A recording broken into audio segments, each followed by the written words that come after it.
Let's keep going ahead on crime and affordability issues, the perennial issues of liberal mismanagement.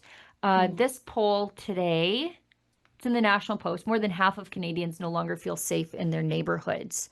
87% of respondents felt they had a right to use reasonable force against a home intruder, which is in stark contrast to the aforementioned incompetent Sean Fraser, who said that it is not the Wild West out there. Well, it is, but in the Wild West, you can defend yourself against a home invader. And it's getting to the point where I am slightly worried about vigilantism, because I think we're getting to a point in society where, and I think even the police feel that way, that the court system and the legal system does not have the safety of Canadians in mind anymore. I'll go to David. Yeah, look, there is a huge divide between Canadians that live in the real world and the advanced critical theory, judicial class, and center left progressive unrealists that have created the worst crime problem in the country's history. Almost every major measure of crime is up significantly. Some measures up 300%. Things like extortion are up 450%. Violent crime across the board. I think violent crime is now 57% higher. I don't know if you follow this, but in the United States, this beautiful Ukrainian woman, she looks like an angel, right? Irina Zaritska. She was murdered. The press tried not to cover it at all because it didn't fit the narrative they wanted. And then the video of her murder has been released. And this has completely changed in the last 24 hours. There is for instance, Elon Musk just said, I'll put $1 million into a fund that was created to paint her mural on urban centers, on the walls of urban centers. That was matched by Andrew Tate out of Romania, who's an influencer that, you know, has big reach with young men. The fury about what happened and how it happened, and the fact that you can see the whole thing played out. I watched the thing. It is so sickening. And you know, we don't have video of this man protecting his 4-year-old daughter with his life, being shot dead by an intruder. We don't have that video in Canada. We don't have the videos of the multiple sort of aggressively criminal acts that have been taking place. But we do have a media that doesn't want to talk about it. Yeah. And it's because that media is bought into the same lie that our judicial system is bought into, which is the same lie that our center-left politicians bought into when they changed the bail laws, they changed the criminal laws. And what they're trying to do is this fake empathy from the left. It has decided that people's identity is all tied up in their sexuality. It's all tied up in their ethnicity. It's all tied up in their racial background. It's all tied up in their social economic background. And they use this leftist empathetic notion of what the law is to commit the worst injustices. And what you have now is good people trying to live peacefully, trying to protect their children. Women don't want to walk down the streets in these cities anymore. They've allowed open drug markets to take place. They've allowed people that are out of their minds on drugs to wander past children. And the result is chaos. And I think, you know, and this has happened in Europe under the same failed philosophy in France, which is related to the Islamist invasion of France, which has taken place under asylum and immigration fraud. It's happening across the UK, it's happening in Canada, and it's happening in a different way in the USA. And so I think when we're talking about this idea of personal security, safety, security is the #1 thing that every government is actually required to do for its citizens. It's actually the most important thing. It's the first thing. It's the reason why we give governments the right to stand up armies and have the ability to shoot people dead. That's called law enforcement. Or to kill people and break things in other countries. That's called the military. And the reason we give those rights to government is because governments have to enforce security for their people using ultimate force. And when governments fail to do that single thing, that reshapes the entire purpose of government. And this seditious theory, law theory, has broken the laws in Canada, and it's broken the way the judiciary responds to law in Canada, the UK, France, and the United States, where these arrogant, entitled judges that don't have to live with the consequences of the hell that they unleash in other people's lives continue to make decisions that they feel fully unaccountable for, and they hide behind this veneer of you don't know me, and so nobody's going to tie. Look what happened with Alberta's trans laws. This judge in Calgary has decided she's not elected by anybody. She's just a leftist that feels like it's okay for people to tell little children that they might have been born in the wrong body, which is a terrible lie. It's a destructive lie. It kills the life options for these kids, many of whom are desperate kids, many of whom are going through experiences that are hard for them to square with how they feel, what they want, right? And so the public has to decide what we want to do about this issue. And so we elect people, those people debate those issues in legislatures, they come up with laws, they pass those laws, and what happens? Some judge arrogates unto herself the ability to say, I don't agree. Why? Because in the cocktail party circuit of her and her little set of friends, she wants to be patted on the back for standing up for whatever the hard left version of telling a child they're born in the wrong body is, which is sickening, right? But it's not just sickening because that philosophy is depraved and wrong. It's sickening because that philosophy is so depraved and wrong that everybody else thinks, like in huge numbers, 80% plus, that actually boys shouldn't be hurting girls playing girls sports because the biology just isn't, and the physics just isn't plausible. But she's decided, because she wants a pat on the head and exists in this little elite community that wants to feel good about themselves and has this sort of sickened version of empathy based on a false view of people's identity, that they can twist the law for their own political purposes. It's destructive, but it's seditious. It's addictive to people that are in positions of judicial power to fall for this stuff. What just happened with this Ukrainian girl who looks like an angel that was killed by this guy who'd been arrested 14 times and let out by a magistrate that was unqualified to even hold a position? She never even finished a law program, right? They're now uncovering that she is, like so many of these DEI hires, totally unqualified to be who she is or do what she did. And the consequences are the death of somebody that actually escaped Mariupol and was working a couple jobs and was doing her best to make a new life in America, and got slaughtered by the incompetence and the vanities of this judicial class. We see it in Canada all the time with fentanyl. We see it with the attacks on innocent people in their homes. We see it with police saying their hands are tied. Police in Edmonton saying, you cannot let this guy off the hook for murdering this child, right? And what's happening? So I think we have a cultural legal theory problem that we have to address. We have to address it in law, but we also have to address it by naming, shaming, and holding accountable people who are doing things they have no right to do. These judges do not have any right to override the system that we've created to allow the expression of democratic consensus to be realized in the law.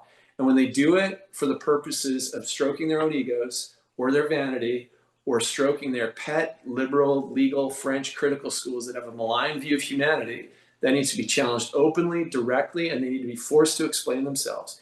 So no more of these sort of like, I'm going to override Alberta's position on trans, boys and girls sports without a written opinion on exactly what their science is. No more overriding what we think about the mutilation of children's bodies under the age of 16 by these gender affirming, the euphemism gender affirming, castration of kids with chemicals or by knives, right? And saying that that's gender affirming care. It's not gender affirming care. We don't believe it. Most Albertans don't believe it. This judge thinks she can put that on hold. It's wrong. And it's destructive. It's destructive of young lives. It's destructive of the narrative of justice and what we're trying to do for these kids out of empathy.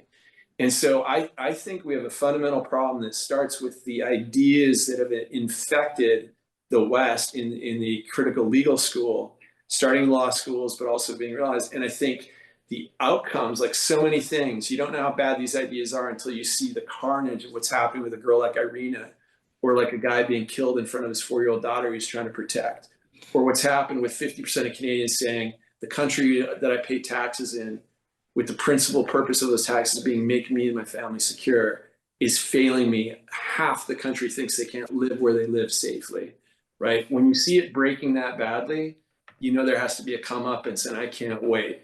I can't wait. Name these judges, shame these judges until I come up with a rationale on what they're saying and doing. We need to start calling these people out. I want the name of that judge. I used to know who it was that crossed us on the trans thing. I want her to stand up and explain to me why Finland is wrong, why Sweden is wrong, and why she's right on the trans issue. They've shut these clinics down. The UK shut the Tavistock clinic down. Her theory is open it back up. She's wrong. She's against the science. She's also against the democratic consensus of this province. Who is she to arrogate unto herself powers that we don't even grant a premier and elected legislative assembly? So I feel very strongly about this. This is killing this country from the inside, and it's fragmenting the country around these bizarre, weird left progressive views of people where you have to have some rent-seeking victim identity according to your sexual preferences, your ethnicity, your race, for them to take you seriously in legislation of the courts. It's got to stop. It's got to stop. It's breaking people. Now, I mean, I could have listened to you be angry about that all day, but there are. I'm with you. I've seen good friends face absolutely brutal situations. Friends of mine visit Calgary and they walk away saying, that was a little too weird. Mm-hmm. Calgary, we got to get a hold of this. We got a mayor's election coming up. Conservatives has got to get better at hearts and minds and making these issues serious, because we're losing our cities. These used to be the safest, best places on earth. Yeah. Well, I mean, it's not just major cities. It's like next door in small town Nowheresville, Alberta. It's everywhere. But we don't need to have premiers just throwing up their hands and saying, it's the bail laws, it's the federal government. What do you want me to do? We've got Doug Ford saying that. You have to tell the prosecutors, these are the new rule set. Yeah. Yeah. And if feds cross us on it, like the feds saying they're going to monitor our gender laws, they go fuck themselves. What are they going to do? They can watch us do what we're doing to save the lives of kids from these weirdos and their weird, sick leftist philosophy that a child is born in the wrong body. You want to monitor us do that? Monitor away. Why don't you monitor us cutting taxes and making this economy work as well? Monitor that, right? Monitor everything we're going to do. But one of the things you can monitor is us telling the prosecutors to do their job so that the judges are given the hardest cases to have to decide. And you can watch us tell the judges, we're going to hold you to account publicly for the things that you say we have done that are not constitutional. We're seeing you in court. We'll see you in court. Because I can tell you this, every time we decided, when I was working for the premier, every time we took the feds to court, we won. We won. Monitor that, right? Yeah. Monitor that. Monitor away. Yeah, we need to get much tougher and much tighter on this. I can tell you one thing, because a lot of these judges are doing it to get their strokes in their little tiny social circuit, right? The second you start putting them up saying, explain yourself to the province, you can bet they're going to duck and run. Next time they have a hard case to make, they're going to start to make it in accordance with the public opinion that led to that legislation in the first place. Instead of trying to score points with their weird little cabal of hard left friends that are going to stroke them, right? That's got to stop.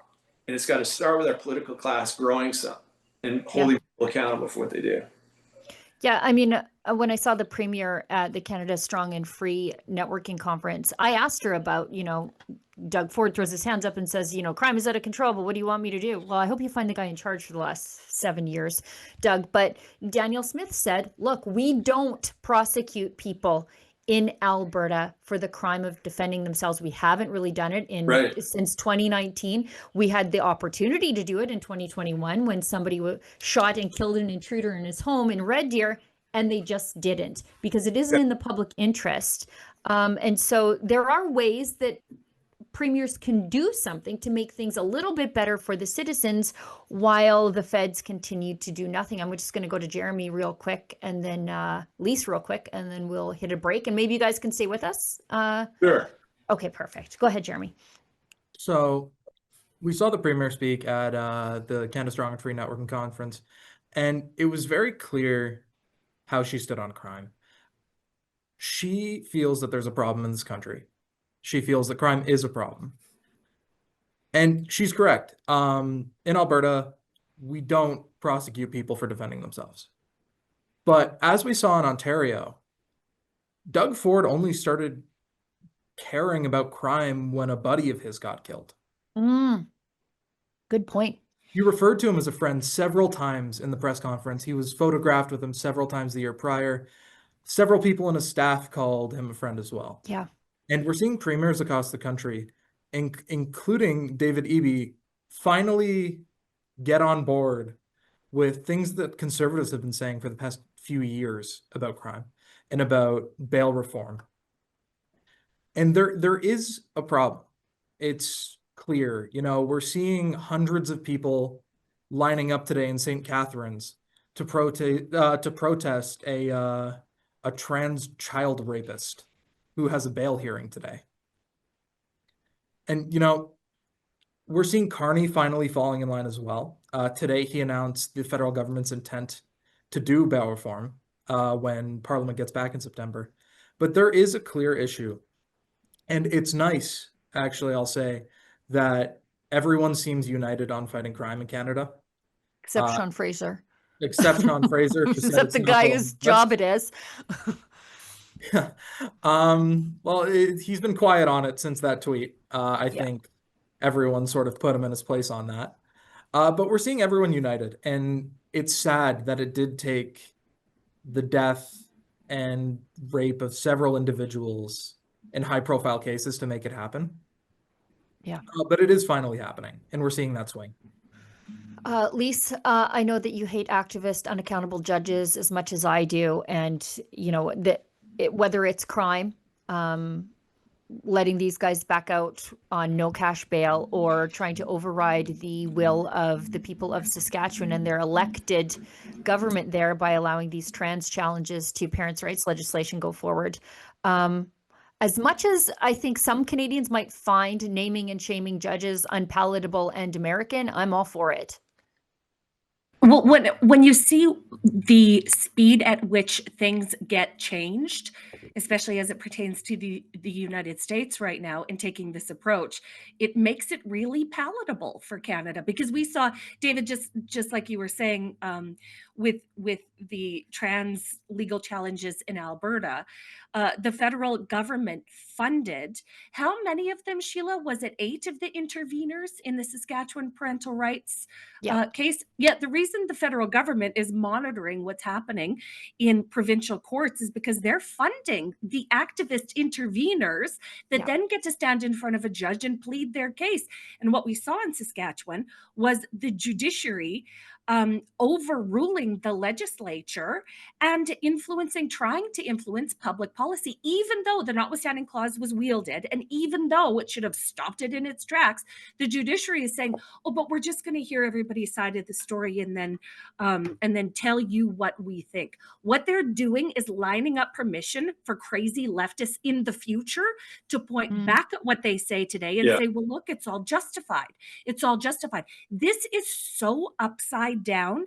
It is insane. And in the new country, we're going to elect judges so that when you do have a radical activist who is only interested in their own, you know, what do you call them, David? Like their own little social circles, like their little cloistered environments, there is a way to eject these people out of our legal system. So all of these things just boil down to this is a battle between good and evil, and each one of us has to decide what side we're fighting for. Okay, you don't get to decide at this point in history that you're not going to fight, but you must decide what side you're going to fight for. So